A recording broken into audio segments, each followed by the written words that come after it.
Muy bien, pues siendo hoy viernes, ¿qué? Ya se me borró el 15. calendario, 15, gracias, viernes 15 de octubre del 2021. Vamos a nuestra segunda sesión en honor al mes de la hispanidad. Por un lado, eso desde el punto de vista histórico y desde el punto de vista teológico y religioso, al mes de la Virgen María, cuya advocación en octubre pues es de varias, ¿no? Tenemos a la Virgen de Zapopan, en la ciudad que acabo de mencionar, a la Virgen del Pilar, a la Virgen del Santo Rosario y curiosamente la Virgen de Guadalupe, pues si bien no es mencionada de modo muy abierto y muy fuerte por los historiadores, hay cuadros, hay lienzos, hay reproducciones de la batalla en donde vemos el pendón de la Virgen de Guadalupe en el mástil de la nave principal de la Armada Cristiana. Así que también doña Guadalupe, nuestra mamá mexicana, tuvo que ver con la victoria de Lepanto. Pero vale la pena retomar esta sesión con un mini repaso acerca de qué fue lo que motivó que la cristiandad entera se aliara en torno a la bandera española, en torno al emperador español, para que el moro, el turco, el islámico, fuera derrotado para siempre. Claro, ahora podríamos hablar de una nueva forma de invasión, que no veo cómo vaya a poder ser derrotada, pero eso será otra historia. Cuando menos militarmente, el turco, a partir de esa batalla de Lepanto, jamás volvió a tener poder, ni terrestre ni marítimo, y se contrajo su imperio a lo que ahora es simplemente Turquía. Si bien dejó huellas en prácticamente toda Europa, pero quiero mostrarles en este mapa que tienen aquí en la pantalla cómo se trata, si echamos un poquito de imaginación, de una enorme boca en esta forma, ¿sí? Es como una boca de serpiente, incluso tiene colmillos retráctiles, que sería lo que hoy está siendo Rodas y Belgrado, es decir, lo que es el Peloponeso griego, y, y es una enorme bocaza abierta que está por tragarse a toda Europa. De hecho, fueron detenidos de forma milagrosa por el emperador Carlos V y por Felipe II sucesivamente, y por eso no pudieron tomar Viena, porque cuando ya estaban listos, después de varios años de preparación para asaltar lo que vendría siendo en aquella época la capital de Europa, Viena, porque acuérdense, Europa estaba gobernada por el Sacro Imperio Romano Germánico, y el Sacro Imperio Romano Germánico tenía como sede principal la ciudad de Viena. Así que Viena estuvo a punto de caer también. Aquí tenemos la ciudad de Viena con una estrellita blanca y donde está mi cursor dando vueltas. Allí fueron afortunadamente detenidos por ese brillantísimo y extraordinario emperador católico español, don Carlos V. Pero de no haber sido por esa formidable victoria que obtuvo el rey español y que impidió el avance implacable de los turcos, de los musulmanes sobre Europa, pues hoy estaríamos contando otra historia. Sin embargo, debieron de pasar de 1529 a 1571 para que, fíjense, estamos hablando de 42 años para que el turco pudiera ser detenido. Así que visualicen muy bien este mapa que va desde Orán, casi en la frontera con España, vean, y pasa por Argelia, por Túnez, se prolonga por toda la costa del Mediterráneo, se apoderaron de todo Egipto, de la península arábica, de todo lo que hoy sería Israel y Siria, en cierta forma también de Irak y de Armenia, y desde luego de lo que conservan hoy como territorio central, que es Turquía, con su capital Istambul, que en aquella época se llamaba Constantinopla, en honor a Constantino. Se apoderaron de todo el sur de Europa, de todo lo que hoy son los Balcanes, donde están Yugoslavia, Serbia, Bulgaria, Hungría, en gran parte cayó también Hungría en su poder.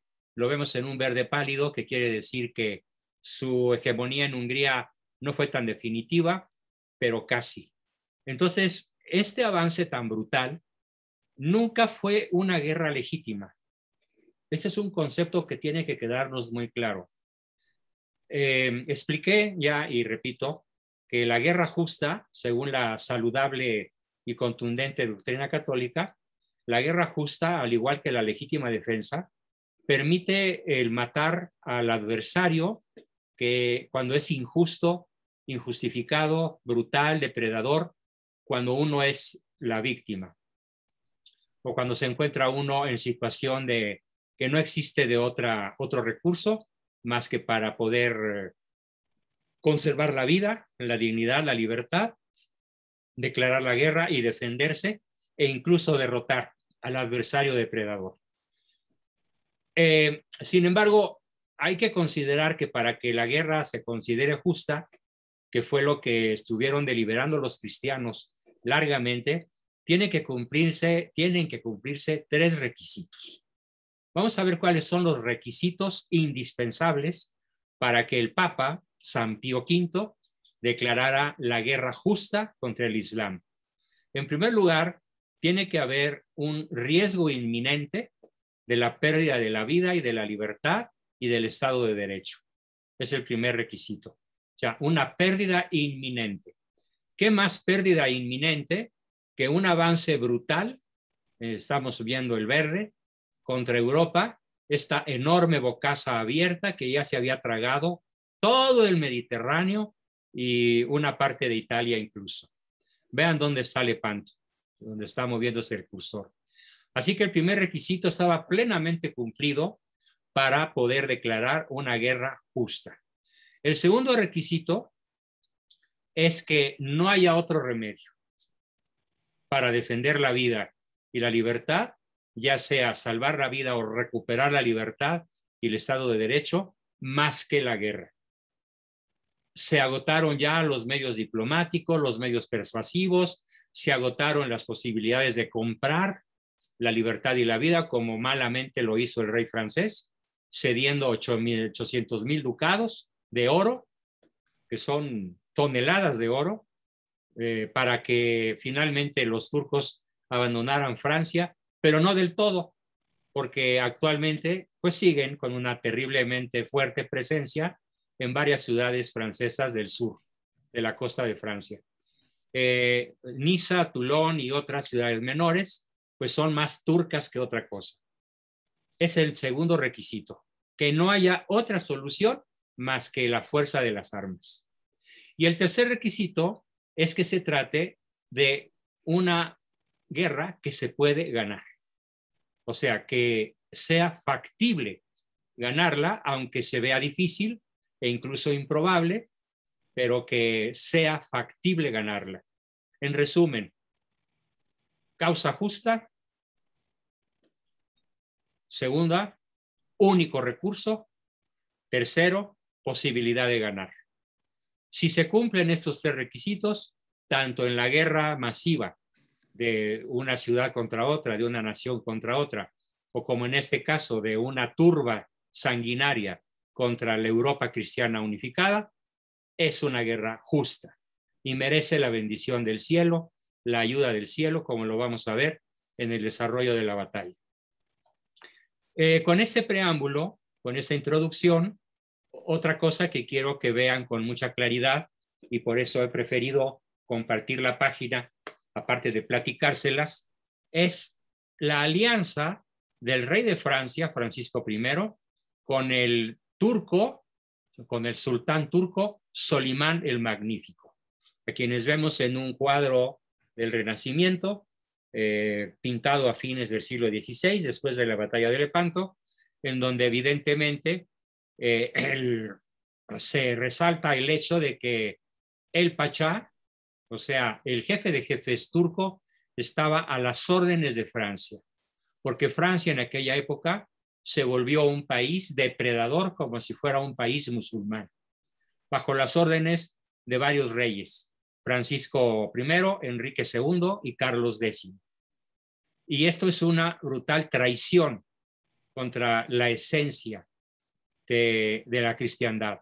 El historiador en el cual me estoy basando para desarrollar este tema se apellida Dupont, es un francés que tiene vergüenza del papel que hizo su patria en esta guerra, que duró más de un siglo, donde dice: el turquismo y el galicanismo siempre fueron consustanciales en su odio contra la cristiandad, cristalizado en el contubernio de Francia y el Islam, con la complicidad de algunos príncipes protestantes, sobre todo franceses y alemanes.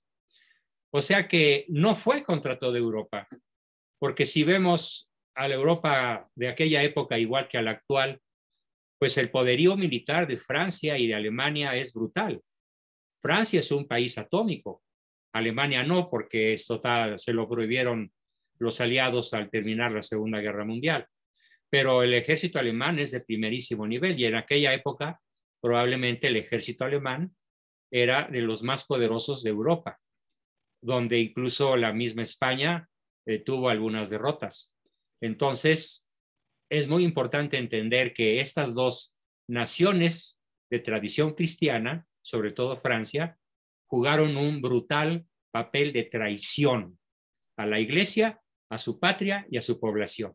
Esto tiene que quedar muy claro y está simbolizado en esta fotografía, en donde aquí vemos propiamente, por ejemplo, al peje con Biden. Es lo mismo, ¿sí? Hagan de cuenta que el pintor, en vez de pintar a Francisco y a Solimán, está pintando al Pejeloposli con Biden. Bueno, con estos antecedentes se forma entonces la Liga Católica. La Liga Católica, ojo, es el Papa el que se dirige al rey de España. Esto ya se los expliqué en la sesión pasada, pero vale la pena repetir lo que le dice el Papa al rey de España, Felipe II, en 1570, un año antes de la batalla de Lepanto. El Papa Pío V, San Pío V, repito con esta palabra que estamos hablando de un Papa santo, canonizado, dirige una súplica in extremis, es decir, en extremo urgente, al rey de España, Felipe II. De ti, en primer lugar, muy querido Hijo de Cristo, imploramos la ayuda y el auxilio. Tu madre, la Santa Iglesia, se postra ante ti, gimiendo y llorando. Hay que entender por qué la Iglesia toma el liderazgo de la defensa, porque a los que atacaban con más saña los turcos, los islámicos, era a los cristianos por el hecho de ser cristianos. Era un odio contra la religión de Cristo, personificada desde luego en los fieles cristianos. Y el monarca, con una cosmovisión verdaderamente católica, acuérdense del significado de la palabra católicos, que en griego significa universal, con una visión universalista de un gran estratega geopolítico, contesta sin dudar: los intereses de la Iglesia están por encima de todos los míos. He decidido emplearme en hacer realidad la alianza que deseáis, dando instrucciones para que se trabaje en ello. Que el Señor guarde a vuestra santidad y haga crecer la prosperidad de la Iglesia Católica. De manera similar respondieron los venecianos y la Soberana Orden de Malta, expertos en combates navales. Apoyo menor lo dio el duque de Saboya y del Piamonte, provincias italianas, otra provincia italiana, Génova, también Mantua, Lucca, Toscana, Ferrara, Cerdeña, Milán y Sicilia, que eran como pequeños reinos en la península italiana, antes de que varios siglos después Italia se unificara bajo el rey Víctor Manuel II. Tendría que pasar todavía mucho tiempo para que Italia se considerara como una sola nación y no una multitud de reinos que incluso eran rivales entre sí.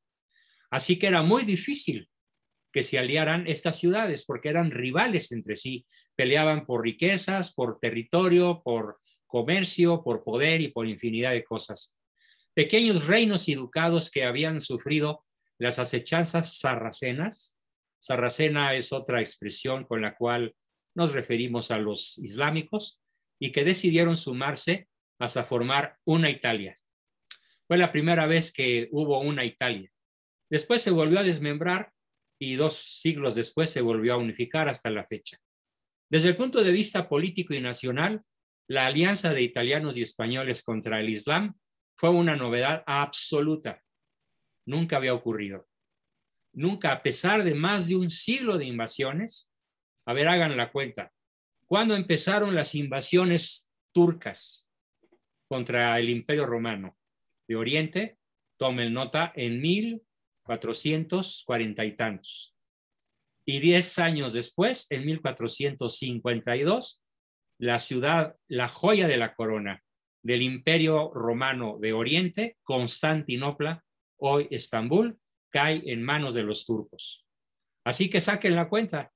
De 1440 a 1571 son 131 años, más casi siglo y medio de depredación brutal por parte del mundo turco, del mundo otomano, islámico o sarraceno, contra la Europa cristiana. Hay que entender muy bien por qué entonces el 25 de mayo de 1571 el Santo Padre San Pío V proclamaba solemnemente la cruzada cristiana desde la Basílica de San Pedro, sin la presencia de Francia en la Santa Liga. Vergüenza histórica.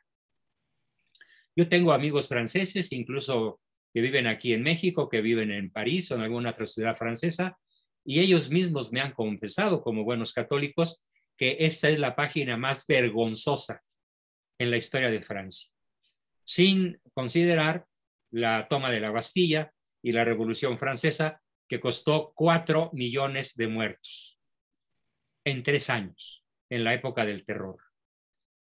Hasta que Napoleón le puso alto al terror, y bueno, cuando menos eso sí hizo de bueno Napoleón.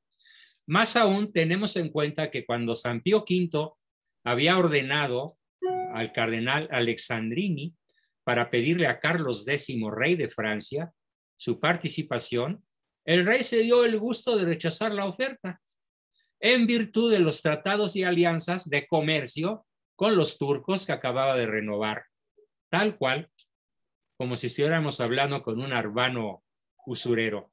Una vez más, la mal llamada hija mayor de la iglesia renegaba de su madre y del Señor de la historia, de Cristo, que le daba a Francia otra oportunidad que desaprovechó, que rechazó, para que inscribiese una nueva gesta en el libro de la vida. Bueno, en el juicio de las naciones se le pedirá cuentas a Francia, por supuesto. Acuérdense que Cristo habrá de venir, no sé cuándo.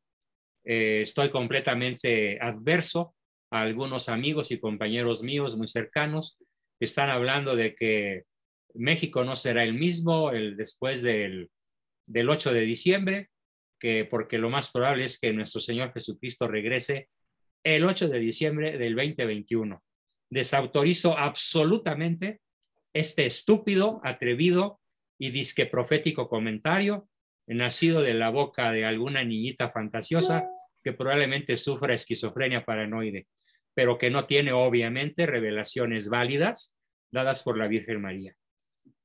Así que, como decíamos los chavos en la primaria, toco madera. ¿Pero cuál madera? Pues la del crucifijo. No otra, ¿no? Entonces, en esta venida de Cristo va a juzgar a las naciones en cuanto a naciones y va a juzgar a las personas en cuanto a individuos. Es el juicio personal del cual nadie va a escapar. No saben cómo me alegra pensar que ninguno de nosotros, incluyendo al Pejelopostli y a Benito Juárez, va a escapar del juicio personal de Cristo de cara a cara con él. Así que preparémonos, porque pues ahora sí que el que esté limpio de culpa, que aviente la primera piedra, ¿no? Pero es fascinante que también las naciones serán juzgadas.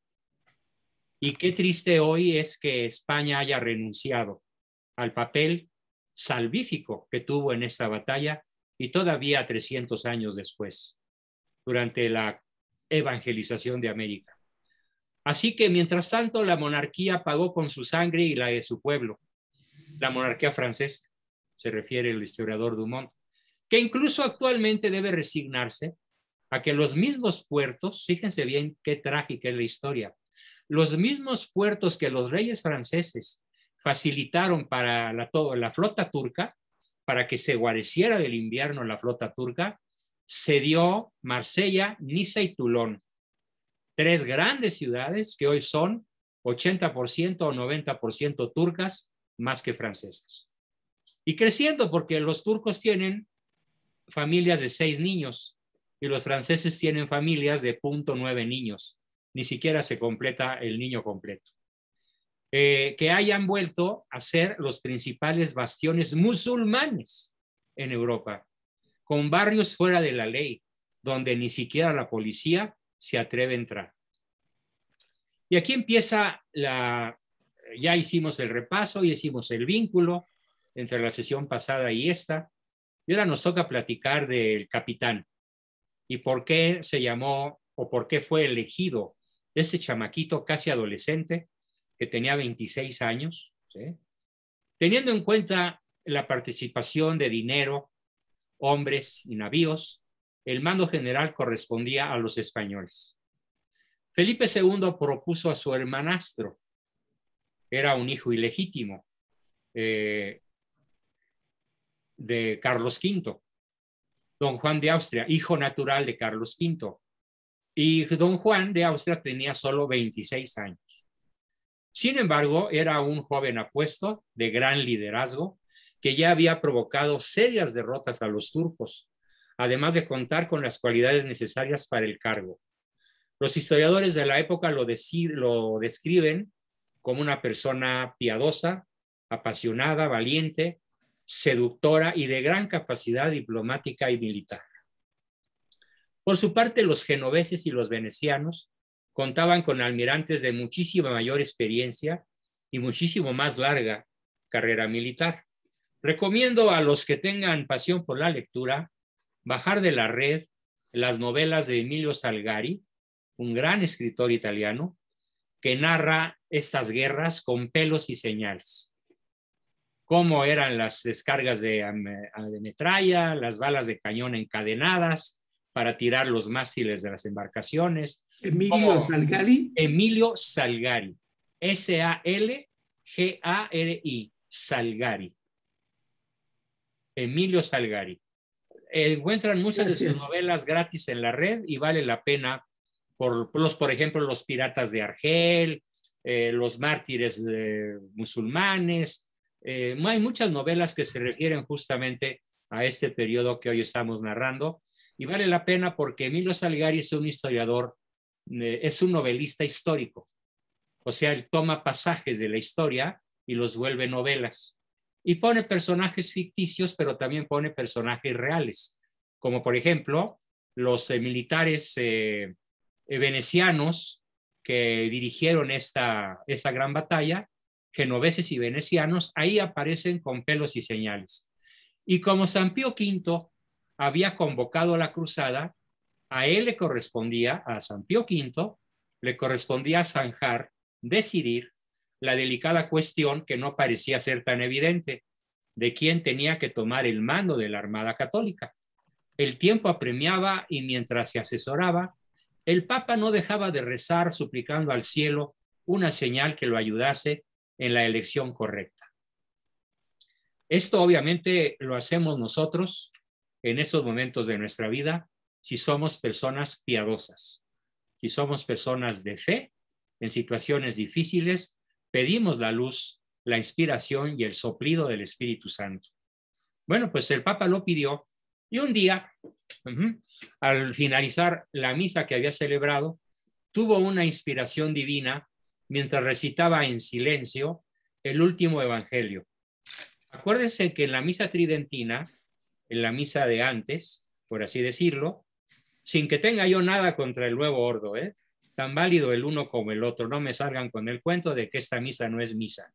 porque es misa en tanto hay transubstanciación. Eso es lo que la hace misa. Pero en la misa tridentina, a la que a mí me tocó asistir durante muchos años, en mi niñez, mi adolescencia y mi juventud, se rezaba al final el Evangelio de San Juan.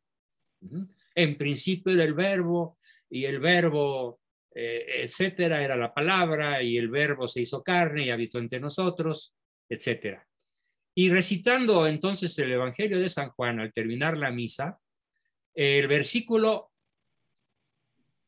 bueno, el tiempo quedó suspendido, dice el autor, hasta que retomó la lectura con una breve sonrisa.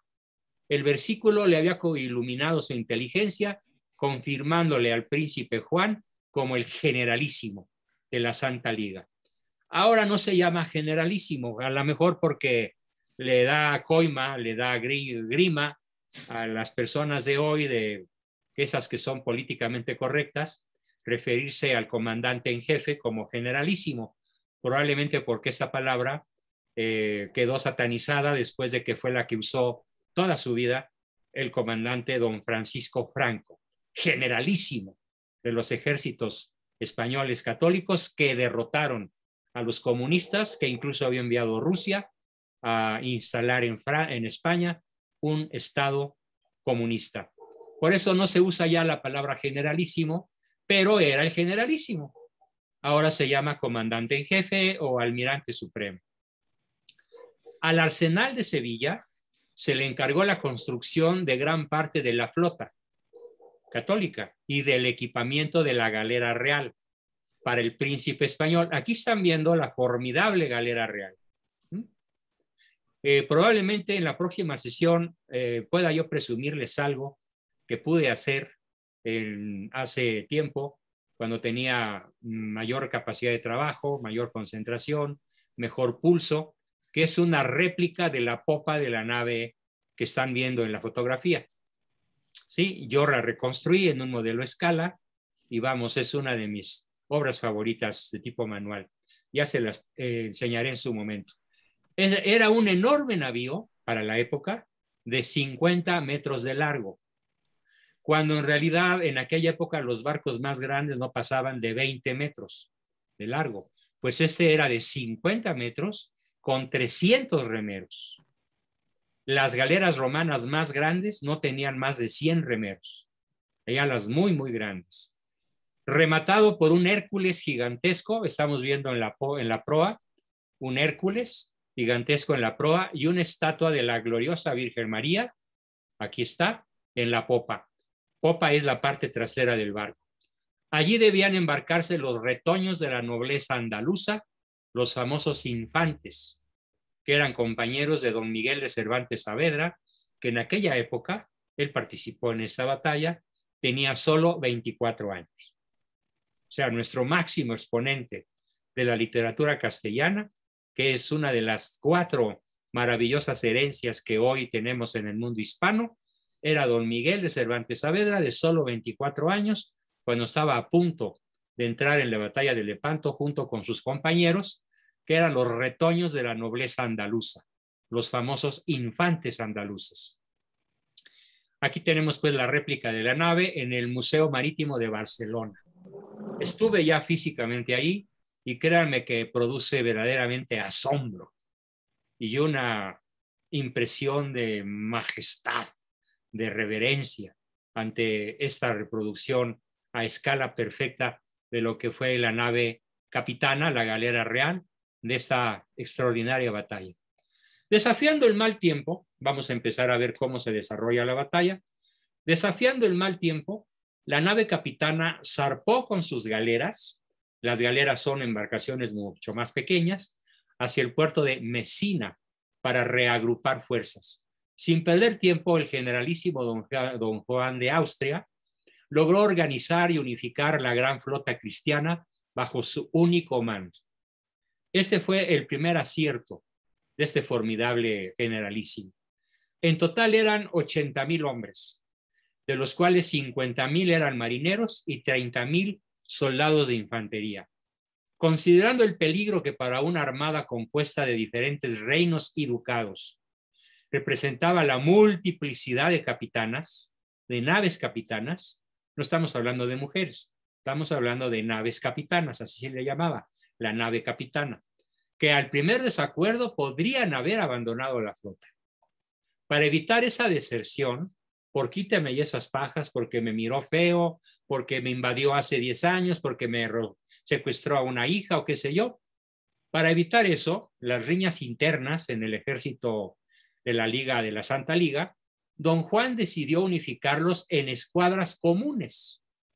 Fíjense muy bien, donde todas las fuerzas estaban mezcladas y cada uno quedaba al servicio del conjunto. No quedaban los genoveses bajo mando genovés, no quedaban los milaneses bajo mando milanés, no quedaban los habitantes, los soldados de la isla de Rodas bajo un mando de la isla de Rodas.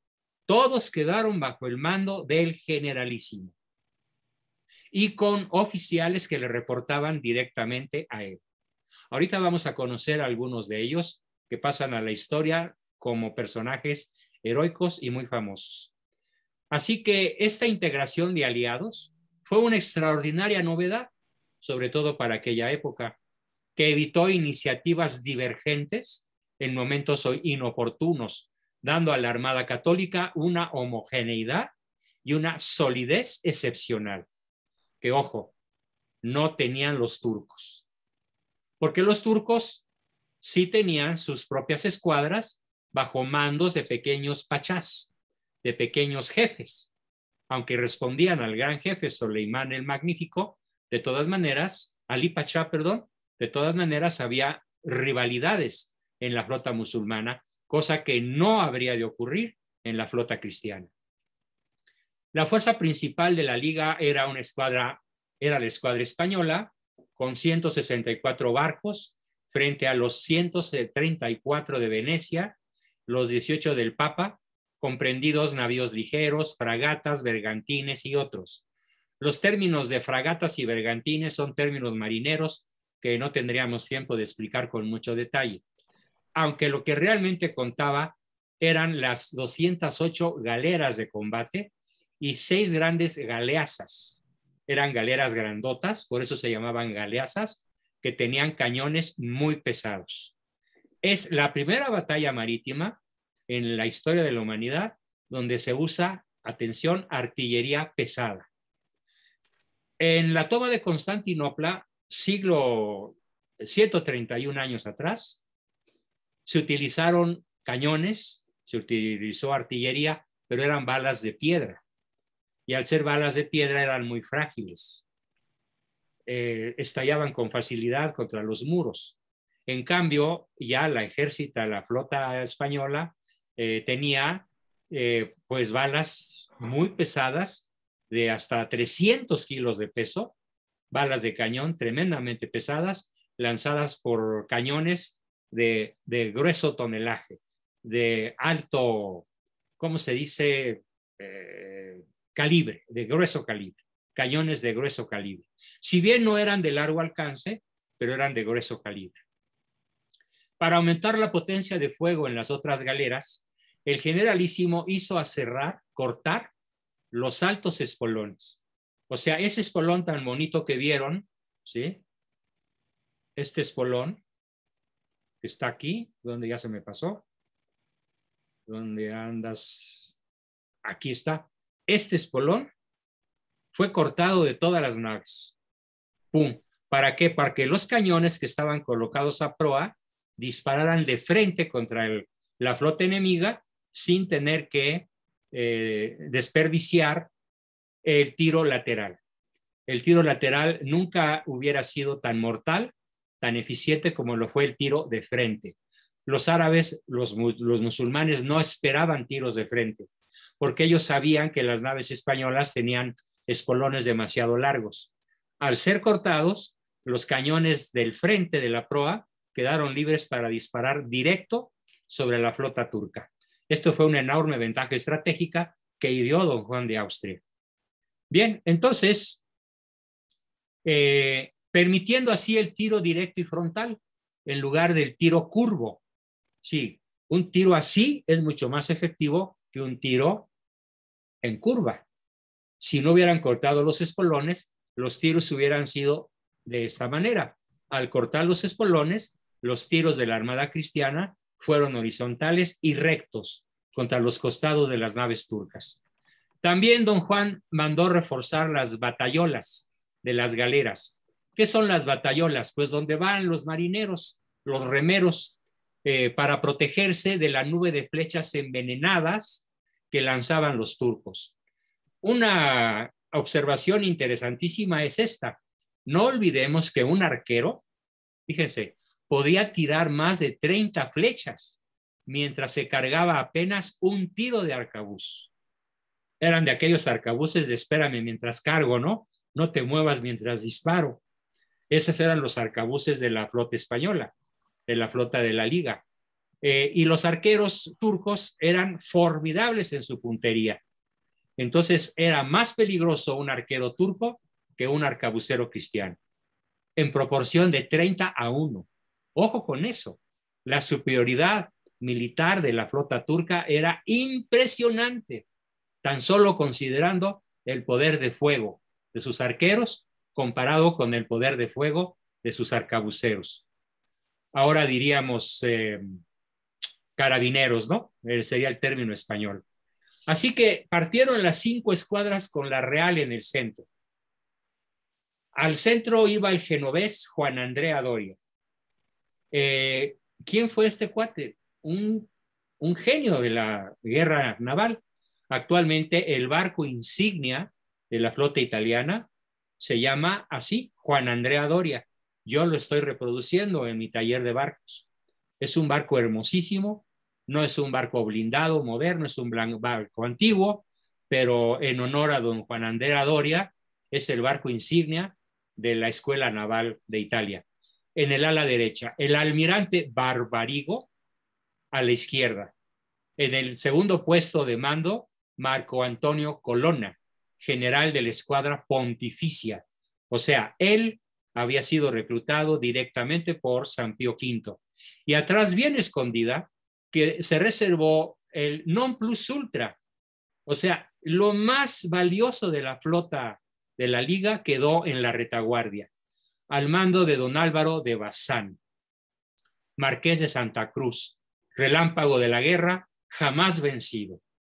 Por eso don Juan de Austria lo tiene reservado para algún momento de crisis, y así fue como sucedió, según lo vamos a ver. ¿Quién llama a Álvaro de Bazán, marqués de Santa Cruz, relámpago de la guerra, jamás vencido? Lo nombra nada menos que don Miguel de Cervantes Saavedra. Así lo describe a este extraordinario marinero almirante.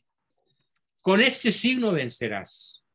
Al igual que en la batalla del Puente Milvio, 1250 años antes, más de un milenio y 2 siglos antes, con este signo vencerás. La historia se repite. La historia es la gran maestra de la vida. En Nápoles, el príncipe español recibió solemnemente el bastón de mando supremo, y un inmenso estandarte es este.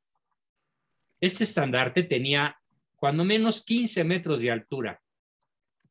Lo que vemos detrás en blanco son las velas de su nave, y enfrente está el pendón con un Cristo al centro y un crucifijo colgado. Recibe un inmenso estandarte de Jesús crucificado con la inscripción constantiniana. Por eso platiqué también en algún momento, en la sesión pasada, de la batalla del Puente Milvio, en donde Constantino el Grande derrota al tirano Magencio con una inferioridad militar notable, pero colocando cruces en lugar de las águilas romanas y siguiendo un letrero que apareció en el cielo que decía Inoc signum vincis, con este signo vencerás.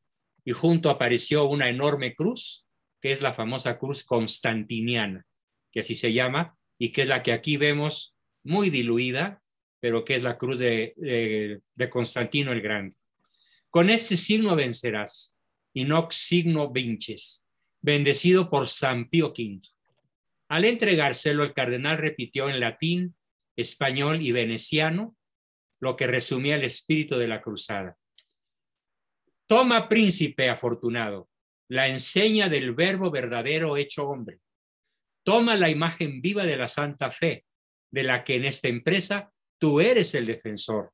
Que ella te dé la victoria sobre el enemigo impío y que por mediación de su mano sea abatido el soberbio. En cuanto se desplegó al viento el lábaro, don Juan fue el primero en caer de rodillas, siguiéndole toda la tropa, que al unísono respondió, amén. Aquí tenemos el lábaro. Vean, este es el mástil de la nave. Y el lábaro, o sea, la bandera que se desplegó, fue esta, con el crucifijo constantiniano, y los escudos de Italia, bueno, de Venecia, de Malta, de la Santa Liga, eran los símbolos de los ejércitos aliados. Reproducción del estandarte y pendón original que blandeó en la nave capitana, Museo de la Santa Cruz. Esto está en Toledo. También ahí tuve la fortuna de visitar y de conocer en vivo estas dos formidables reliquias de la historia de la cristiandad. Luego de ayunar 3 días, ojo con esto, aquí empieza la parte más valiosa de esta narración. Después de ayunar 3 días, confesarse y comulgar, el generalísimo se preparó para embarcar en paz con Dios y con su alma. Su piadoso ejemplo fue imitado por miles de marineros y soldados.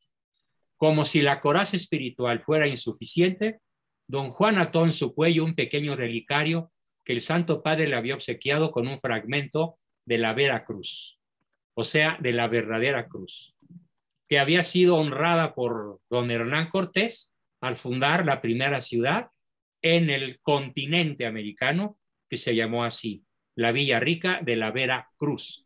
Entonces, cuando hablamos de Vera Cruz, estamos hablando de la verdadera cruz de Cristo. Hay que entender muy bien eso, la Vera Cruz. Y en la punta del gran mástil de la Real, o sea, este es el mástil de la galera de la Real. En la punta del gran mástil de la galera la Real, hizo adosar el crucifijo milagroso que le había ofrecido su querido preceptor, don Luis de Quijano. Aquí tenemos entonces el momento en el cual don Juan de Austria cae de rodillas. Aquí está la flota en el fondo. Esta es la galera principal. San Pío V le entrega el lábaro con el cual va a enfrentar la batalla. San Juan de Austria recibe de rodillas, fresco de la iglesia de la Visitación. El autor es Ain Karim. La verdad no sé dónde quede la iglesia de la Visitación. Debe estar en alguna ciudad española, pero lo desconozco. Entonces,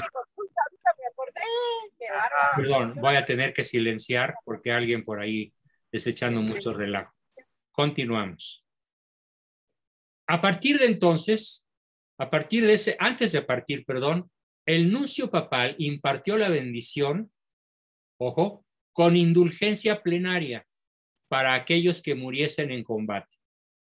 Cada galera fue provista con un capellán, jesuita, franciscano o capuchino, que sin cesar llamaban a la oración y al arrepentimiento. Don Juan pasó una última revista a sus tropas mientras distribuía medallas, escapularios y rosarios, diciendo: habéis venido aquí por voluntad de Dios. Poned vuestra esperanza en el Dios de los ejércitos. Esto se lo repito a nuestro buen amigo Wenceslao, que, bueno, ya cambió de opinión, como muchos de ustedes lo atestiguaron en la sesión del miércoles, y ya entiende que la guerra justa y es santa, y es un derecho humano inalienable, al igual que la legítima defensa personal, al igual que lo es la pena de muerte contra el delincuente que sabemos que no se va a arrepentir jamás y que va a seguir asesinando o depredando a su entorno social. Así que finalmente, el 16 de septiembre, zarparon en busca de la Armada Otomana. Durante 3 semanas de mal tiempo, enviaron exploradores y pequeñas expediciones sin resultado, hasta que el 3 de octubre un marino divisó la flota enemiga, fondeada, es decir, aparcada, por así decirlo en términos automovilísticos, pero en términos marineros, fondeada a la entrada del estrecho y profundo Golfo de Lepanto, que separa el Peloponeso de la Grecia continental. Aquí tenemos el Peloponeso, aquí está el Mar Jónico la isla de Oxeia, perdón, el Golfo de Patras, y aquí vemos, ¿sí?, a la flota cristiana y la flota turca, frente a frente, en el Golfo de Lepanto. En rojo, el itinerario de la flota católica, vean, siguiendo el cursor, la línea roja, ¿sí? Todo esto fue hasta que aquí la divisaron y aquí se enfrentaron. Cara a cara. Al amanecer del domingo 7 de octubre de 1571, la Armada cristiana se dirigió a la batalla bajo pésimas condiciones. ¿Por qué? Porque el viento estaba en contra y porque el canal era muy estrecho y la flota se desunió en la entrada. Es como en una vía rápida que hay un automóvil, digamos, atravesado por descompostura y entonces el tráfico, en vez de ser de 3 carriles, se vuelve de 1 y automáticamente pues la flota se desvincula, se desparrama y pierde gran poder ofensivo. La flota se desunió necesitando 3 horas para volverse a alinear, mientras los turcos intentaban rodearlos con sus galeras más rápidas y ligeras. Ojo, los turcos tenían viento a favor. En una época en la cual no había motores, no había barcos a vapor, más que remos y velas, tener el viento en contra era una verdadera tragedia. La Sultana era el nombre de la nave capitaneada por Ali Pachá. Así se llamaba el generalísimo turco, Ali Pachá. Y esta flota estaba secundada, perdón, esta nave, la Sultana, estaba secundada por otra galera con músicos, médicos, astrólogos y hasta sus 2 hijos menores. Pues los musulmanes estaban tan seguros de la victoria que festejaban por adelantado al compás del pífano y del tamboril. El pífano y el tamboril son 2 instrumentos musicales del mundo árabe.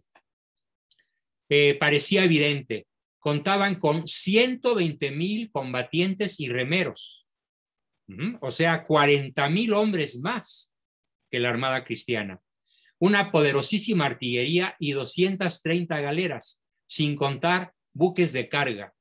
Eran más de 400 embarcaciones, la flota más grande que hasta el momento se había visto en toda la historia del Mediterráneo. Vamos, ni Roma en su época gloriosa había logrado reunir una escuadra tan fenomenal. La flota más grande, pues, los números hablaban por sí solos. 56 galeras de Shuluk contra 53 de Barbarigo, 96 de Ali Pachá contra 62 de Don Juan, 94 de Uluj Ali, casi el doble contra 50 de Andrea Doria. Aquí tenemos entonces la representación de la batalla. Esta es la flota turca, esta es la flota cristiana, es una representación de la época. Aquí vemos una pintura, ¿sí? No obstante, es una pintura de Fernando de Bertelli de 1572. No obstante, la falta de unidad moral les jugaba en contra. Sí, pero ¿en dónde se daba la falta de unidad moral? En la flota turca. Los jefes musulmanes apenas estaban yuxtapuestos bajo un mando común y su falta de cohesión también se advirtió desde el comienzo, cuando varios capitanes mudaron de parecer y se separaron de Ali Pachá. La endeble situación se vio agravada por el carácter opresivo del Islam. El mismo Ali se vanagloriaba de contar con tantos esclavos como soldados. A diferencia enorme del mundo cristiano, en donde no había esclavos, donde todos eran ciudadanos libres que por su gusto, por su pasión, por su decisión de defender Europa y su propia casa, vestido y sustento, se habían enrolado en la escuadra católica. Es decir, una flota sometida bajo el látigo y la cimitarra tenía todas las de perder, aunque no pareciera a primera vista que así iba a ocurrir. Esos esclavos, ojo, eran antiguos niños raptados, quienes se agregaron como remeros un gran número de cristianos capturados de último momento. Otra desventaja era que muchos remeros de las naves turcas eran cristianos y obviamente iban a maniobrar en contra de las naves turcas y a favor de las naves cristianas. Obviamente. en las costas del Peloponeso habían sido secuestrados. Non plus ultra. Recuperando su formación inicial en cruz, las galeras cristianas lograron bloquear la apertura del embudo y encerrar al adversario en su propia guarida en el Golfo. Así, desplegadas en línea de batalla, cortaron la salida al mar, forzando al enemigo a una guerra de sitio casi inmóvil en la que los cañones, arcabuces y defensas españolas fueron inclinando la balanza. Pronto la artillería pesada de las galeazas envió a pique a media docena de galeras turcas. Alí Pachá quedó impávido. No salía todavía del golpe cuando una nueva dificultad se presentó. El viento cambió repentinamente de dirección, soplando del lado cristiano. Como consecuencia, el espeso y oscuro humo de los cañones terminó cegando la visión completa de los tiradores turcos. Viento en contra e imposibilidad de poner la mira del arcabuz o la mira del arco en los marineros católicos. Aquí tenemos una representación de la batalla de Lepanto por un famoso pintor italiano, Paolo Veronese, que en 1572 describe en este hermosísimo cuadro el cambio de viento a favor de la flota católica gracias a la intervención de San Pedro, San Roque, Santa Justina y San Marcos ante la Virgen Santísima. Aquí tenemos a los 4 santos, 1, 2, 3, 4, pidiéndole a la Virgen que cambie la dirección del viento. Esta fue una visión que tuvo el Papa San Pío V. Luego de la derrota parcial de la escuadra de Doria, porque sí, en el primer momento, la escuadra de Andrea Doria fue derrotada. La sultana, la nave turca, arremetió con su espolón contra la nave real, empotrándose hasta la 4ª fila de remos, causando una tremenda matazón de remeros. La situación se volvió dificilísima para los cristianos en una lucha de cuerpo a cuerpo. Los árabes eran mucho más altos, más fornidos, eran africanos. Sabemos que los africanos son atletas invencibles en casi todas las especialidades de las Olimpiadas. En fin, la situación se volvió dificilísima para los cristianos en la lucha de cuerpo a cuerpo. Espada en mano, don Juan debió entrar en combate. El generalísimo se tuvo que batir personalmente, saliendo herido levemente. Fue en ese momento límite cuando apareció la reserva. El non plus ultra, con las banderas desplegadas de la Inmaculada Concepción, ¿sí?, dando la victoria definitiva. Don Álvaro de Bazán entró en combate, con el viento a favor y con la vista cegada de los turcos. Fue el momento estratégico para que ese capitán, nunca vencido, terror de los mares, como lo describe Cervantes, entrara en batalla. Ni bien los españoles se apoderaron de la sultana, imagínense qué vergüenza para Alí Pachá. Los españoles se apoderaron de la nave principal turca, hicieron izar en el mástil de la nave enemiga el estandarte de la Santa Liga y arriaron la bandera del profeta, que es una bandera verde con una media luna y una estrella. Para Alí Pachá fue el fin. Hasta ahí llegó. Algunos historiadores dicen que se suicidó, otros dicen que murió en combate. Pero cualquiera de las dos formas que haya sido, el hecho es que Alí Pachá quedó fuera de combate. La galera de los músicos, con sus hijos, los hijos de Alí Pachá, fue capturada, no los mataron, los tomaron como prisioneros de guerra. La escuadra de Uluf Ali huyó despavorida con sus 50 galeras, pero el marqués de Santa Cruz y Andrea Doria se lanzaron en su persecución, logrando hundirle la mitad de los barcos. O sea, de las 96 naves que tenía Uluf Ali, se quedó con menos de 25. La victoria cristiana fue aplastante. De las 230 galeras turcas, ojo, solo 30 volvieron a Constantinopla. 155 fueron capturadas y el resto quedó hundido bajo las aguas. 30,000 musulmanes murieron en combate y 5,000 terminaron prisioneros, mientras que 15,000 galeotes cristianos fueron liberados en medio de una alegría inimaginable. Don Juan, por su parte, debió lamentar la pérdida de 15 galeras, en comparación a las galeras perdidas por el turco, una cifra irrelevante, 8,000 caídos y más de 21,000 heridos que llevaron orgullosos la cicatriz de la victoria. Tal fue el caso del autor del Quijote de la Mancha, conocido también como el Manco de Lepanto, por haber quedado inmovilizado de un brazo, mientras 40 compañeros y el propio capitán de su galera perdieron la vida. El sacrificio heroico de tantos había valido la pena. El mar enrojecido de sangre era de nuevo cristiano. O sea, todo el Mediterráneo era nuevamente cristiano. Acuérdense, las fauces de la invasión musulmana era totalmente musulmán, todo el Mediterráneo. Estamos hablando de 3 o 4 millones de kilómetros cuadrados. ¿Sí? Volvió a ser cristiano el mar del Mediterráneo, que había sido enrojecida con la sangre de cristianos durante siglo y medio. Terminemos esta formidable historia con unas palabras para quien fuera el alma de la cruzada. San Pío V, un hijo de pobres, su familia había sido saqueada por las incursiones islámicas, convertido luego en fraile y sacerdote dominico, que viajaba siempre a pie con sus alforjas al hombro, y ya siendo papa continuó con la costumbre. Durante la preparación y el desarrollo de la batalla, hizo doblegar los rezos con las 40 horas, multiplicando procesiones presididas por él, donde siempre se le vio descalzo.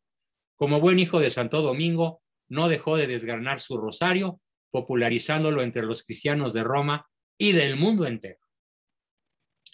Gracias a la familiaridad que tenía con el mundo sobrenatural, fue favorecida por una visión milagrosa. Eso está en la biografía de San Pío V. Es un hecho histórico. Yo soy tremendamente escéptico. Yo no ando por ahí creyendo que mis amigos, mis compañeros, mis alumnos, qué sé yo, digan que tienen amigas, ya sea una niñita de 10 años o un hijito de 8 o de 10, que tiene visiones y revelaciones dadas por la Virgen María. Para nada, no las creo porque no son revelaciones oficiales. Y la misma Iglesia dice que aconseja escepticismo frente a esas revelaciones. Pero hay otras, como Lourdes, Fátima, Guadalupe, La Salette, Akito en Japón y otras por ahí, que son oficialmente reconocidas por la Iglesia, y ahí sí, donde manda capitán, no gobierna marinero. La visión que tuvo San Pío V es parte de la historia de la cristiandad. Y la explico. A 1,000 kilómetros del Vaticano, aquel 7 de octubre, mientras examinaba unas cuentas con varios prelados, de repente, cuenta su tesorero de apellido Busotti, como movido por un impulso invencible, se levantó, se acercó a una ventana, la abrió y miró hacia el oriente, hacia Lepanto, quedándose en contemplación. Después se volvió a sus visitantes y con los ojos todavía brillantes por el éxtasis dijo: no nos ocupemos más de estos negocios. Vayamos a dar gracias a Dios. La Armada Cristiana acaba de conseguir la victoria. Y justamente semanas después, días después, conste cuánto tardaba un mensajero en llegar, en caminar 1,000 kilómetros para llegar con la noticia oficial a Roma de la victoria en Lepanto, pues bien se pudo tardar 2 o 3 semanas, como hubiera sido en barco, a caballo, como fuera. Así que el Papa acierta justamente en el momento que ocurre la victoria, cuando ya Alí Pachá cae muerto o se suicida. En esos momentos, que es cuando se decreta la victoria cristiana, San Pío V tiene esa visión y dice: dejemos los asuntos terrenales y vayamos a dar gracias a Dios porque nuestra escuadra ha vencido. Los historiadores cotejaron ambos momentos y entonces sabemos por la historia cotejada que en efecto la visión, aquí vemos al Papa, que ve la visión de las naves cristianas haciendo huir y hundir a las naves turcas. Está San Pío V y la visión de María de la Victoria, Basílica de María Auxiliadora, mi santa patrona, en la ciudad de Turín, donde también tuve el gusto de ver este maravilloso cuadro. 17 días después, el 24 de octubre, un correo nocturno llegó a Roma Fíjense, estamos hablando del 7 al 24. Le atiné. Más de 3 semanas. A ver, 7, 14, 21. Del 7 al 14, 1, del 14 al 21, 2. 2 semanas y media. Llega un correo nocturno a Roma enviado por el dogo, por el general de Venecia, uno de los primeros en recibir la buena nueva. Como bello símbolo del anuncio, el mensajero desembarcó de la galera Arcángel Gabriel. Es la galera del Arcángel San Gabriel, el anunciante, el que le anuncia a la Virgen María su concepción, es el barco en el cual llega la noticia a Europa. Y a pesar de la hora inoportuna, se lo condujo al Papa para confirmar en tierra lo que el cielo ya le había adelantado a San Pío V. Él ya lo sabía. Así que no lo sorprendió para nada y entonces él comunicó que él había tenido esa visión y que equivalía exactamente al momento de la victoria. De inmediato, el Santo Padre ordenó despertar a todos los huéspedes del Vaticano para convocarlos en la capilla a fin de glorificar a Dios. El Señor ha escuchado la súplica de los humildes y no ha desdeñado su petición. Que estos hechos sean escritos para la posteridad y que los pueblos que han de venir alaben al Señor, exclamó mirando a lo alto. Al día siguiente Roma despertó con la alegría del repique de todas las campanas, mientras se entonaban en diversas partes solemnes Te Deum. Fiel al rosario, San Pío V atribuyó el éxito de Lepanto a la intercesión de la Virgen María, añadiendo a las letanías lauretanas otra invocación, Auxilium Christianorum, ora pro nobis. María, auxilio de los cristianos, ruega por nosotros. Hasta la voz me tiembla de la emoción. Acuérdense que yo nací en María Auxiliadora. Es mi tierra, un pueblito perdido hace décadas en el desierto de Comondú, Baja California Sur, pero que ahora es una zona maravillosamente desarrollada. Auxilium Christianorum, María Auxiliadora. Además, estableció el día 7 de octubre como fiesta en honor de Nuestra Señora de la Victoria, que luego se extendió a toda la iglesia con el nombre de Nuestra Señora del Santo Rosario, quedando así para la posteridad hasta nuestros días y por los siglos de los siglos. Amén. A su vez, los cristianos, en medio de la batalla, también habían interpretado el repentino cambio del viento como un hecho sobrenatural, como un guiño milagroso del cielo a su favor, dado por el rezo del Santo Rosario. Fue por ello que el Senado de Venecia, fíjense, el Senado de Venecia hizo grabar en la famosa pintura de Lepanto encargada para el Salón de Sesiones, vigente a la fecha, estas palabras: non virtus, non arma, non duces, sed María Rosari victores non fecit. Traducción: no fue el valor, no fueron las armas, no fueron los jefes, sino María del Rosario la que nos hizo victoriosos. Este Cristo es el Cristo de Lepanto, que presidió la nave capitana. Se dice que en plena batalla esquivó una bala de cañón y a eso se debe la inclinación del cuerpo. Si ustedes observan, el Cristo original, ¿sí?, no estaba así. El Cristo le pasó la bala por aquí y se movió. Esto puede no ser cierto, pero es una maravillosa tradición veneciana que tenemos que honrar. Bueno, pues para terminar, cuenta el historiador Brodel, esta victoria aparece como el fin de una miseria, el fin de un verdadero complejo de inferioridad de la cristiandad y de una primacía turca. El peso inmediato de la jornada fue enorme. Las fiestas en acción de gracias se sucedieron intensamente por doquier, ya que la cristiandad no cabía en sí de gozo. Aquí tenemos la tumba de don Juan de Austria en el Escorial, otra ciudadela maravillosa que también logré visitar, muerto apenas a los 33 años de alguna enfermedad mortal, con la inscripción en mármol: Fuit homo missus adeo, qui nomen erat Ioannis. Fue un hombre sumiso a Dios, cuyo nombre era Juan. Por su parte, Jean Dumont, el gran historiador de esta maravillosa historia, hace un sentido y vergonzoso, vamos, qué valor, qué qué calzones, qué tanates, cantando, denostando el mea culpa de su patria, Francia, la traidora, en esta formidable batalla. A nosotros los franceses nos queda el dolor por no haber participado como Estado en ese salvataje glorioso de la cristiandad. Salvataje se traduce como salvamento en castellano antiguo. E incluso por haber hecho todo lo posible nuestros reyes, políticos y obispos para impedirlo. Es decir, los historiadores franceses católicos reconocen que los reyes, los políticos y los obispos franceses hicieron hasta lo imposible para evitar el triunfo de la cristiandad, porque se rindieron al poder del dinero, al poder del comercio, y lo debo decir ahora con todas sus letras, al poder de la masonería, que ya gobernaba Francia desde entonces y hasta la fecha, con el actual y otros muchísimos antecesores, Macron, Emmanuel Macron. Más lástima de nombrecito, ¿no? Emmanuel, Dios con nosotros. No debería llamarse así, debería llamarse el demonio conmigo o algo parecido. Para España, Venecia y la Iglesia, Lepanto fue la gloria. El Mediterráneo volvió a recuperar la paz y la tranquilidad por un largo tiempo. La flota turca dejó de ser una fuerza de asalto y conquista y quedó a la defensiva. Los otomanos de Constantinopla entraron en pánico e incluso se temió la llegada de la Armada española a las puertas de la capital turca.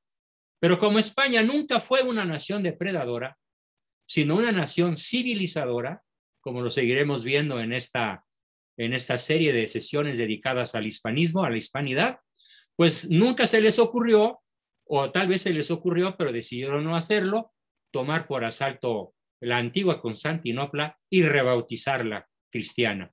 No lo hicieron, pudiendo haberlo hecho. Hubiera costado millones de muertos, por supuesto. En fin, habría muchísimo más que decir, pero terminemos con la lección de un 7 de octubre que nos dejó San Pío X, ya del siglo XX, Papa del siglo XX, al afirmar rotundamente: denme un ejército que rece el rosario y vencerá al mundo. Por esa razón le di tanta importancia a este formidable acontecimiento. ¿Por qué? Porque denme un ejército que rece el rosario y vencerá al mundo. Porque puede más un ejército de rodillas que un ejército de pie. Hoy más que nunca, desde las costas francesas, Niza, Toulon, Marsella, necesitamos un ejército de santos y una nube de oraciones que salven por segunda vez lo poco que queda de la cristiandad, incluyendo a México, incluyendo América Latina, incluyendo todas las naciones del mundo. Lo poco que queda de la cristiandad, denme un ejército que rece el rosario y podemos obtener una segunda victoria más importante que la de Lepanto. Esa es mi exhortación final de este maravilloso y emocionante tema que nos regala la historiadora Marie de la Salles Sequeiros, de la SJM, no sé qué signifique, debe ser alguna orden religiosa francesa. Francesa tenía que ser. La historia mejor contada por los franceses, que hacen pues un mea culpa acerca de la tremendamente vergonzante papel que tuvo Francia en esta triste historia. Bien, entonces pues vamos a nuestra sesión, como siempre, de preguntas, comentarios, respuestas, participaciones, sentimientos, emociones y todo lo que nos quieran compartir. Adelante, por favor. ¿Quién abre fuego? A ver, Ricardo, adelante, por favor. Perdón, nada más dos precisiones. La primera, los otomanos era una dinastía de la nobleza de lo que era el sultanato selyúcida, que el sultanato selyúcida invadió Anatolia alrededor entre el 1000 y el 1100, más o menos por ahí. La provincia de Anatolia es Turquía, la actual Turquía. Sí, exactamente. En ese entonces estaba principalmente ocupada por armenios, casi todo estaba por armenios. Y los degollaron. No, de hecho en ese momento no, porque en ese momento los turcos selyúcidas eran pocos, pero eran muy hábiles guerreros. Ajá. El sultanato selyúcida cayó alrededor del 1300, no me acuerdo de la fecha exacta, y uno de los nobles, que era Osmán, precisamente, fue el que tomó la batuta, y de Osmán salió los otomanos. Otomano significa hijo de Osmán o Ok, hijos de Osmán. ok. Y esos fueron los que iniciaron todo, pero realmente los turcos llegaron ahí huyendo de los mongoles, precisamente. Entonces, realmente los otomanos no salieron de la nada, sino que ya llevaban casi 300 años de crecimiento selyúcida, Y que de fue lo que iniciaron. gobernar la península de Anatolia. Ujú. Parte, ni siquiera toda, parte nada más, el Desde centro, la sí. cual se expandieron a esa tremenda bocaza que estamos viendo en el mapa, que ya tenía casi tragada Europa. Exactamente, y su crecimiento se dio precisamente 666 años después del inicio de los musulmanes. Número Entonces, apocalíptico, por cierto. exactamente, eso es lo primero. Lo segundo, le faltó mencionar que durante la batalla de Lepanto no fue uno solo el milagro que hubo varios. Don Álvaro de Bazán estaba empleando un catalejo, que era un telescopio, pero muy, muy rudimentario. Sin embargo, por una obra de Dios, pudo ver muchísimo más allá de lo que su catalejo podía ver. Mira, Y de pronto vio el momento exacto en el cual debía lanzar para el atacar, ataque. Exactamente. Y vio inclusive que el fue lo lugar, que cambió la batalla, el ataque de Bazán, ¿sí? o sea, no solamente vio cuándo, sino vio en dónde y Tenía que hacia qué atacar, lugar. tenía que hacer. Exactamente. Ujú. Entonces pero fue una cosa que el mismo don Álvaro de Bazán estaba impresionado porque dice, mi catalejo no llega hasta allá. Y ¿Y lo vio? él pudo ver inclusive al pasha turco. Al Pachá, Ali Y dice, Pachá, o sea, no lo podía, o sea, es imposible, humanamente es imposible. alcanzar Y a ver. él lo atribuía a un milagro, Mira, pues porque no sé dónde habrás leído eso, pero pues yo consideré que la historia que les conté de Marie de la Sayes fue la más completa que encontré y ofrezco una disculpa porque pues no menciona esa excelente historiadora y el historiador Dumont, François Dumont, no mencionan ese par de hechos que me parecen asombrosos, ¿no? Y desde luego sí, milagrosos. Y como siempre, Ricardo, pues te damos las más rendidas gracias por tu siempre extraordinaria colaboración. Muy bien. sí, Magnífico. ahí le cierro.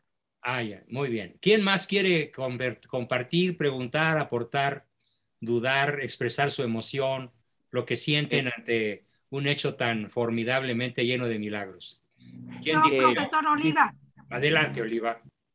Bueno, pues realmente felicidades, extraordinario todo este enseñanza, profesor. Realmente para este mes del Rosario como que hace un reforzamiento. ¿Te queda duda por rezar el Rosario? ¿Verdad? Como que ahí Parece está cosa de bien poca monta, reafirmado. pero pues como dice el Papa Pío X, Claro. denme un ejército que rece el rosario y venzo al mundo. Gloria a Dios. Sí.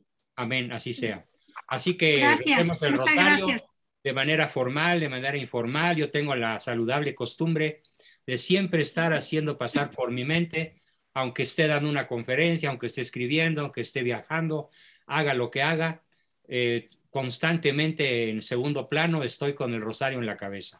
Es algo verdaderamente maravilloso que les recomiendo tener como práctica habitual.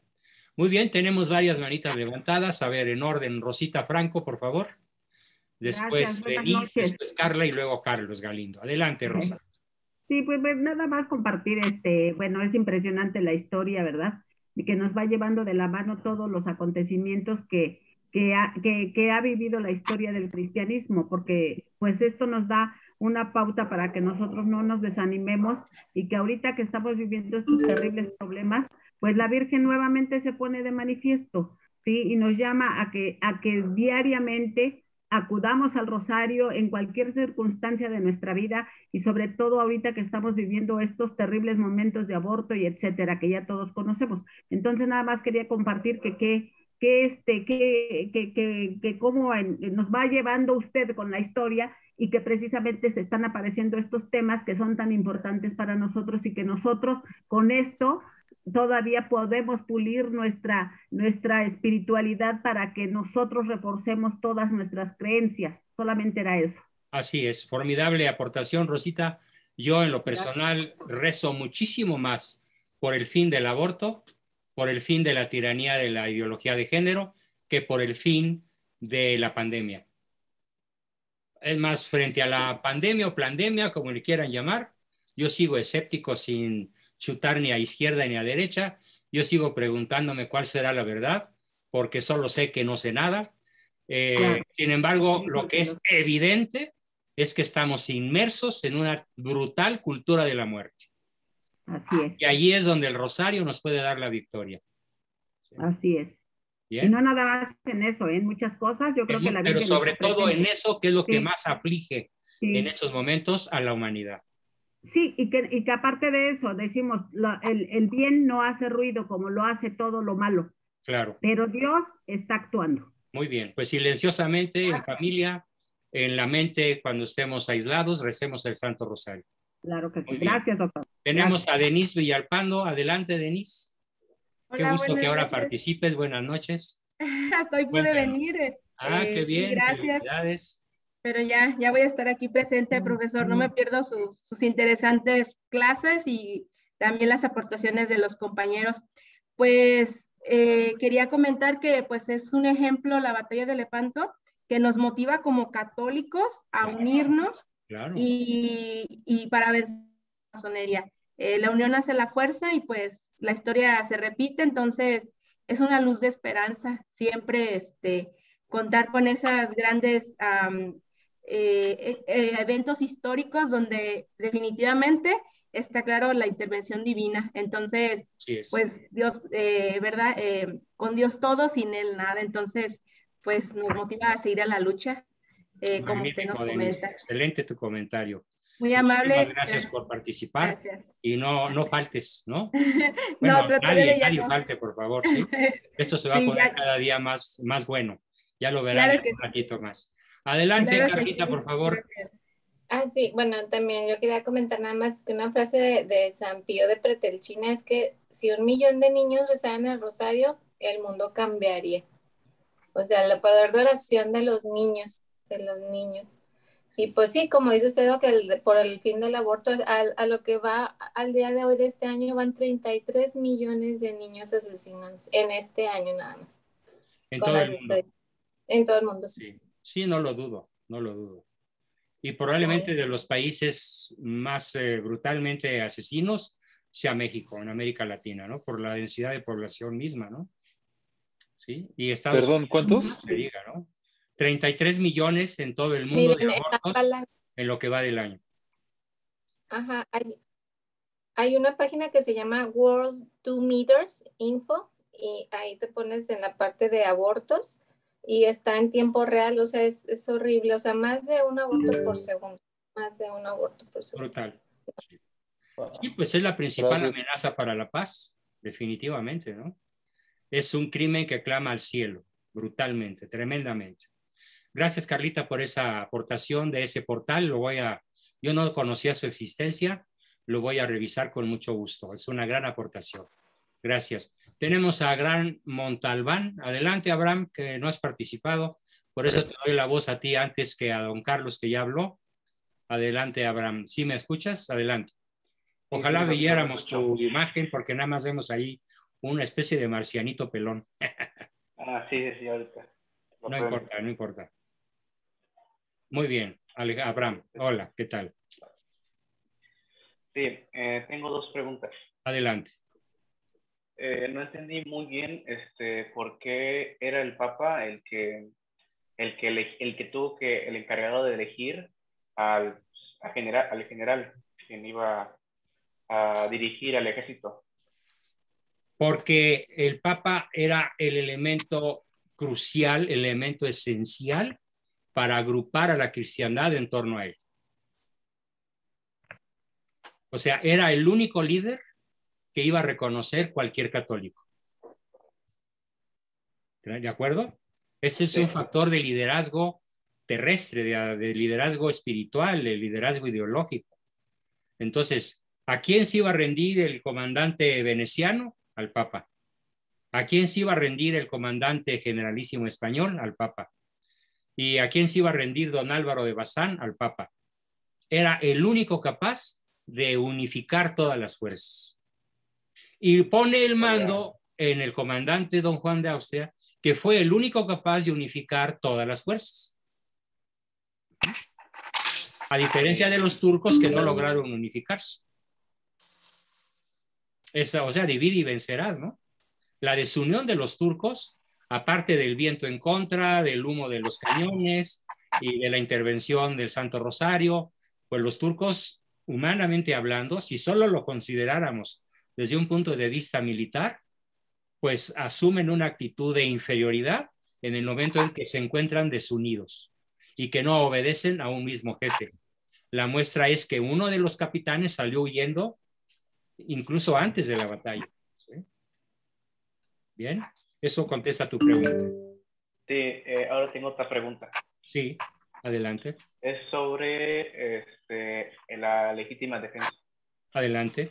Tema apasionante. Sí.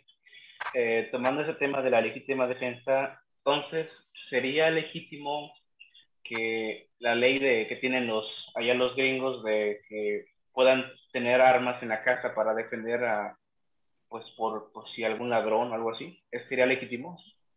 No, en la tenencia, yo tengo una tesis que puede generar contradicciones, pero mi tesis es que inclusive desde la vez que se suscitó este pequeño debate con alguno de ustedes, yo he sostenido que debería haber mucho más regulación.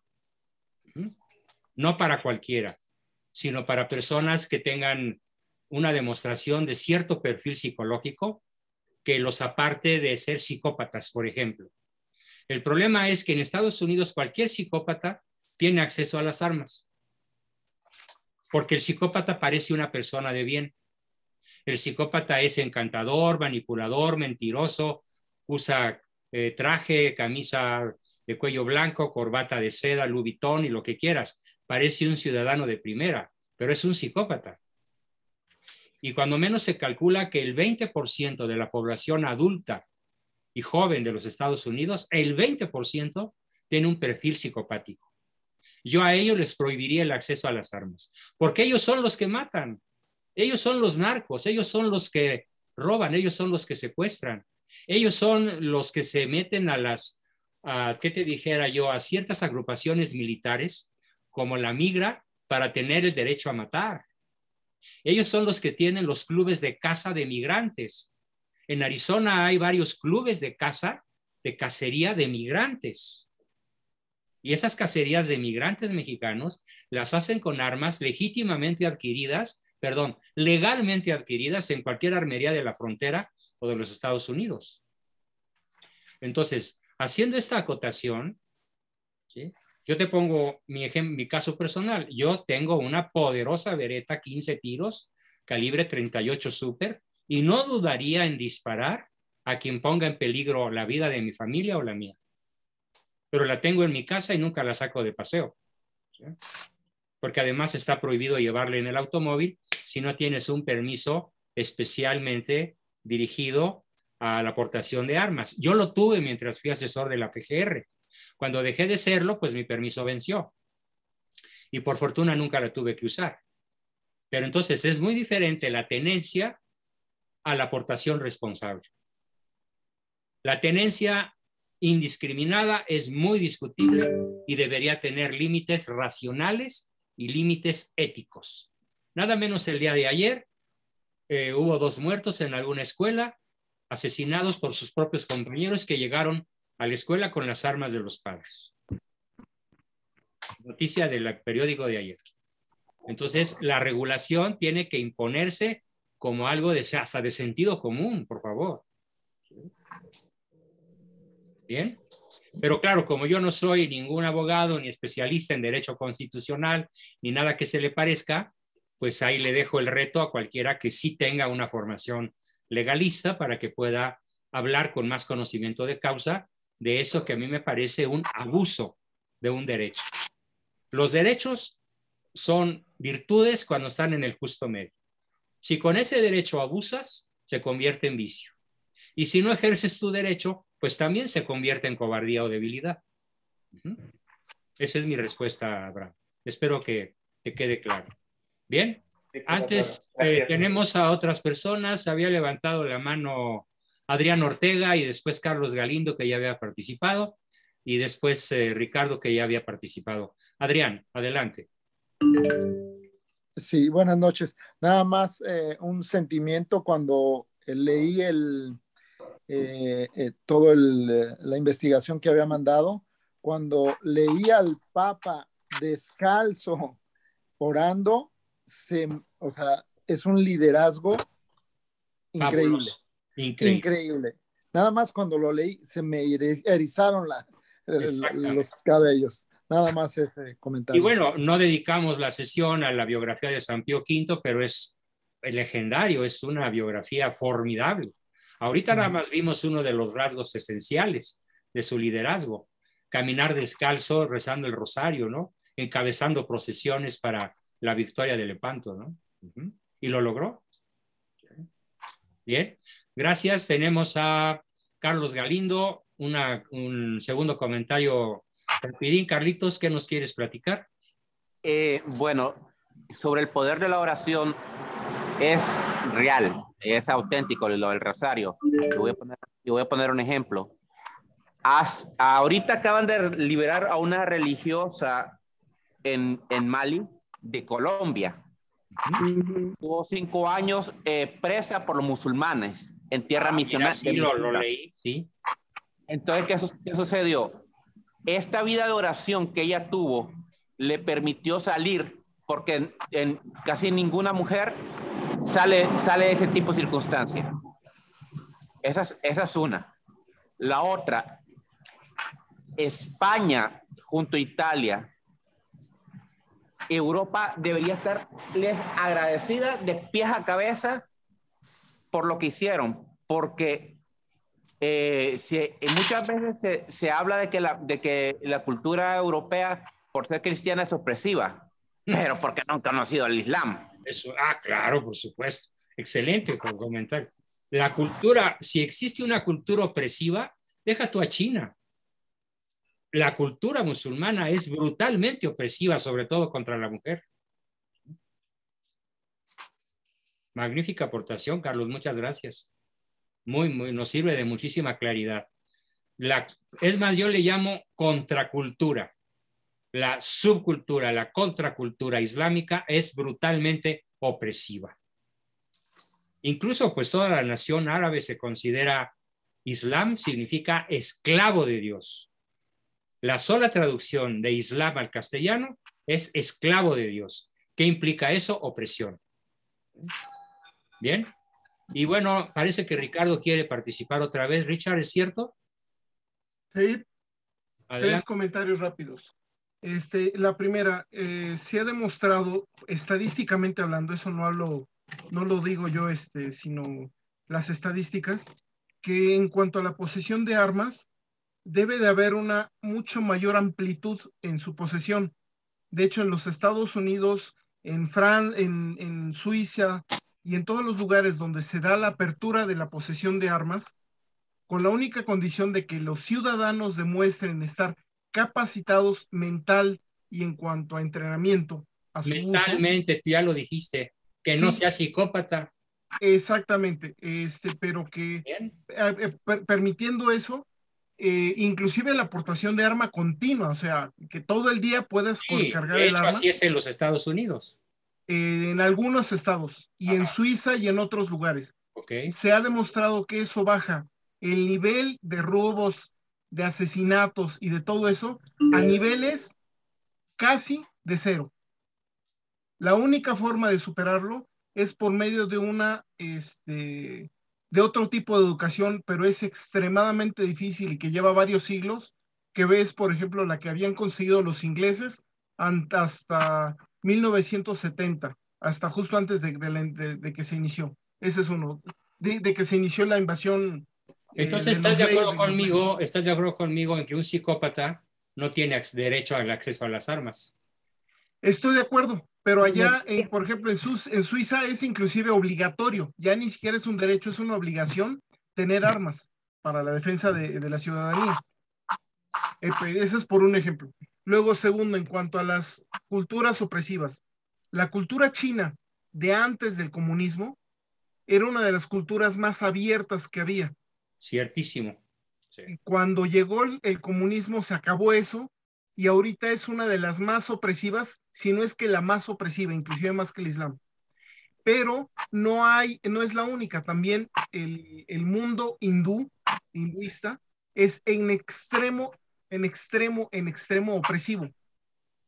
Ahorita lo podemos ver, la persecución que hay de los cristianos, pero ha sido India, toda la sí. vida. En la India, sí. Es una cultura brutalmente opresiva. La India y Pakistán.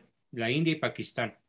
De hecho, y curiosamente ahorita, el ateísmo también se está volviendo en una cultura opresiva.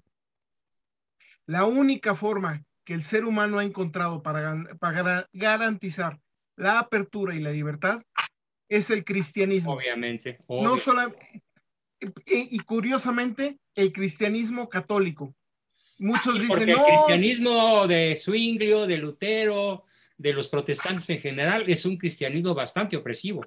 Nada más por poner un ejemplo, en España, en España la Inquisición solamente podía perseguir a católicos. Sí. A los demás que pedían permiso, inclusive hasta judíos podían pedir permiso para vivir en España y no se les cobraba nada. Por supuesto. En cambio, por ejemplo, en Suecia, un católico no podía poseer un bien inmueble sino hasta 1960 y tantos. Igual en Finlandia. Ajá. Y en Noruega era un poquito la cosa un poquito más libre, pero un católico no tenía derechos en Suiza, en Suecia. Sí. Bueno, así. Si comparamos, perdón, y aquí vale la pena la interrupción, Ricardo, con todo respeto, si comparamos la cantidad de muertos, de asesinatos por la Inquisición en los países protestantes, comparada con los países católicos, estamos hablando de una diferencia de 1000 o más a 1. No, hice la cuenta, es aproximadamente de 20. Si comparas, no creo, sí. Si estamos hablando de millones de muertos. No. Lo brutal fue durante la Revolución Francesa, que en 3 años murieron, entre una cosa y otra, casi 3 millones de personas. Sí. Pero en la Inquisición protestante... ¿Tú crees que es de 20 a 1? Yo te invito a analizar el dato, ¿eh? Porque la Inquisición... mi padre en la historia de los papas demuestra una cifra muchísimo más elevada. En su libro de Papa, revísala, porque mi padre tiene documentos que voy a revisar en su libro. El libro se llama El Papa nunca ha sido ni será hereje. Y compara el número de muertos tachados de herejes en los países protestantes en comparación a los ejecutados por la Inquisición católica en España, por ejemplo. Y la proporción es centenaria, no de 20. Los datos que yo tenía, en toda la Inquisición católica, en todo el mundo, murieron aproximadamente 9,000 personas en 300 años. Y los registrados por la Inquisición, de los datos que yo tengo, porque me puedo equivocar, es de aproximadamente unos 190,000. No, mi padre da una cifra de muchísimo más elevada, pero te propongo que lo investiguemos porque cualquiera de los tres puede estar equivocado. Son los datos que yo tengo. Es más o menos 190,000 contra... Pero mira, finalmente números más, números menos, la diferencia es abismal. 20 veces, o sea, ¿De qué manera? Yéndonos lo más corto, 20 veces. Yéndonos lo más corto, ya es 20 demasiado, veces. ¿no? Ya es demasiado. Sí, exactamente. Muy bien. Gracias, curiosamente, Ricardo. Y además, curiosamente, los ortodoxos y los orientales son los únicos en los que no hubo persecución religiosa. Sin embargo, ellos, como iglesias, quedaron siempre sujetos a los reyes y a los príncipes. Entonces, las iglesias de esos estados siempre fueron mucho más débiles.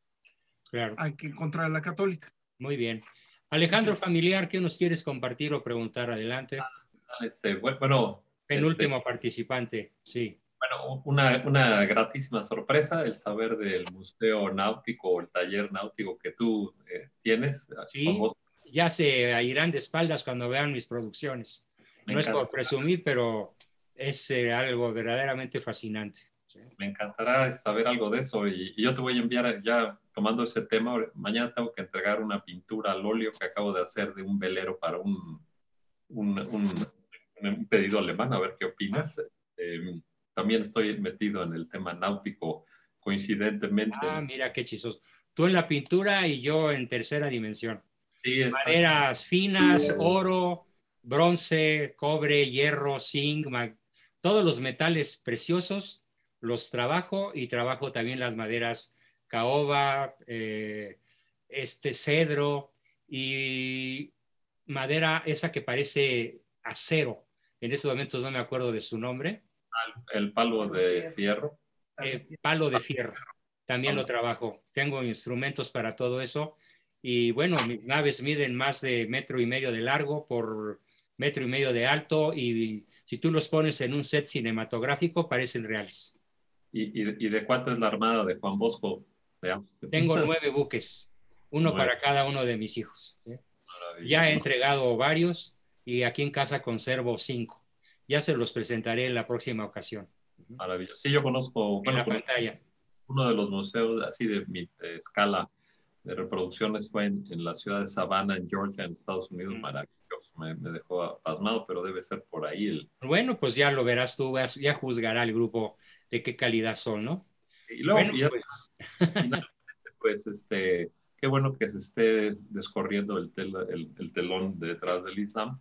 Y porque además hay algo muy misterioso que yo no sé a qué se deba. El Islam eran los pueblos del Islam básicamente hace 70 años eran unas comarcas rurales donde no era pura arena y cosas muy miserables. Bueno, pues hay que buscar el poder del sionismo que convirtió al Islam en un arma de guerra. Lo que yo creo, porque sí. El petróleo fue lo que los cambió. Yo no lo creo, yo lo sé. Pero no pierdas de vista que esta acción masónica es prácticamente desde el nacimiento del Islam. ¿Sí? Los judíos fueron los que abrieron al Islam las puertas de España. Lee la historia del rey Witiza, cómo él financió la entrada de los moros a España. El rey en venganza, ¿sí? La historia de la conquista de España por los turcos es toda una historia maravillosamente importante. Y el rey Witiza se escribe con W-I-T-A-Z-A, Witiza. Era un rey godo que en venganza porque alguien había violado a su hija, hace contubernio con el pirata argelino más importante y los judíos financian la invasión a España. Los judíos de España financian la invasión turca. Bueno, no turca, porque Turquía no existía. La invasión argelina, principalmente, del norte de la costa de África. Son los que invaden España. Ya doctor, que le recordemos la noticia. Bueno, sí, la noticia es que el proyecto de oficialización de todos mis cursos, comenzando por el de Historia, por la Pontificia Universidad de México, está más vigente que nunca. El proceso está en marcha y pronto tendrán noticias de qué requisitos hay que cumplir para que después de cursar completo el curso, los que vayan terminando, los que ya vayan muy avanzados o los que se hayan incrustado apenas, va a llegar el momento en que tengan un diploma oficial con el sello de la Pontificia Universidad de México. Yes, thank you. ¿Sí? Bueno, pues yo no lo esperaba, yo se lo pedí a Dios. Yes, felicidades. Y finalmente el rector ya designó una persona de alto nivel en el Consejo de Administración de la Pontificia Universidad para que siga hablando conmigo. Ya hemos tenido varias conferencias, varias sesiones telefónicas para que vayamos adaptando mis cursos a los diplomados oficiales de la universidad. Así que mis alumnos pues ya no solamente tendrán un diploma con mi firma, sino un reconocimiento por la posiblemente más prestigiosa Universidad de México, que tiene sede en Monterrey. ¿Sí? ¡Bravo! ¡Gracias! Esta era la noticia. Pues la disfruto con ustedes. Gracias. Agradezco sus zurras, sus aplausos, y pues se va a llegar el momento, que espero no muy allá, que podamos Gracias, bravo. este regalo del cielo. Dios. Gracias a Dios. Bien. Gracias a Dios. Gracias, doctor. Gracias a Dios y al padre Daniel. El padre Daniel González fue el que sí, dijo hace 8 días. Empujó para eso, sí. ¿Y dónde anda? Ahorita está de viaje. Ah, aquí está el padre. Ah, qué bien, padre. Buenas noches. Pues ya ayer hablé con Israel. Padre. Ya le mandé el programa también de la mejor versión de mí mismo. Estoy esperando su llamado. Ojalá me llame mañana o cuando él pueda. Pero pues ya esto da en caballo de la hacienda, ¿no? Además, el padre nos Daniel, dé su bendición. Gracias, padre. Muchísimas gracias.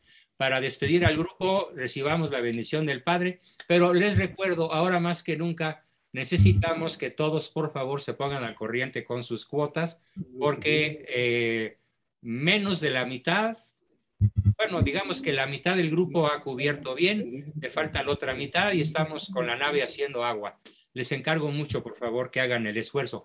Pero acuérdense, si a alguien se le atoró la carreta, mándenme un mensaje privado y nos ponemos de acuerdo, porque el chiste es que nadie abandone ningún curso. Que a como dé lugar puedan continuar con algún arreglo especial. Tengo personas que han hecho intercambio de servicios conmigo, otros que han logrado alguna reducción importante, pero yo confío muchísimo en la honestidad de todos y en que estos 75, 80 familias que aquí tenemos representadas con ustedes nos ayuden a empujar un proyecto, el del padre Daniel González, que puede ser un proyecto trascendental en la historia de México, porque esto nos va a permitir una expansión inimaginable. Y no busco el dinero, ni el poder, ni la fama. Busco hacer el bien, porque solo la verdad nos hará libres. ¿Y cuántas mentiras hoy sepultan a México bajo una montaña, como se diría en francés, de merde, para que no se oiga tan feo en castellano? Y es justamente lo que Castellano está haciendo, quitando lo que sobra, que es pestilente, y que incluso los grandes líderes del mundo y de México se empeñan en clavar más clavos en el ataúd de la historia llena de mentiras, para que este cadáver que hoy casi es México no resucite jamás.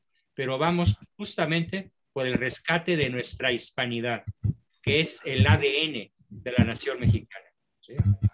A la vez, obviamente, que el rescate de del verdadero indigenismo, que de víctima no tiene nada. Al contrario, los indígenas mexicanos fueron rescatados por los españoles y por otros indígenas, que por fortuna, en abrumadora mayoría, pudieron derrotar a los aztecas. Entonces, pues hay muchísimo por hacer, queridos amigos. Ahí tienen la noticia y ayúdenme a concretarla, ayúdenme a multiplicar los alumnos, los asistentes, y ya hablaremos de las condiciones, el diplomado, las cosas académicas, administrativas, están en pañales, pero ya están en marcha. Pues muchísimas gracias nuevamente al padre Daniel, que nos honra con su presencia. Démosle un gracias a él, gracias a Dios, y recibamos su bendición. Escuchamos su bendición, querido padre Daniel. En el nombre del Padre, del Hijo y del Espíritu Santo. Amén. Amén. El día de hoy queremos darte gracias, Señor, por estos momentos de aprendizaje, y también te pedimos que podamos llevarlos a la práctica para glorificar tu nombre. Y la bendición de Dios omnipotente, del Padre, y del Hijo y del Espíritu Santo descienda sobre cada uno de ustedes y los acompañe para siempre. Amén. Amén. Amén. Hasta el próximo viernes. Gracias a todos. Gracias. Los del lunes, pues el lunes, y los del miércoles. Muchas gracias. Buenas noches. Muchas gracias. Muchas gracias. Dios lo bendiga. Buenas noches. Luego. Buenas noches. Gracias. Pueden asistir al Rosario ahorita a las 8 de la noche. Que viva Don Bosco. Que viva Cristo Rey. Que viva.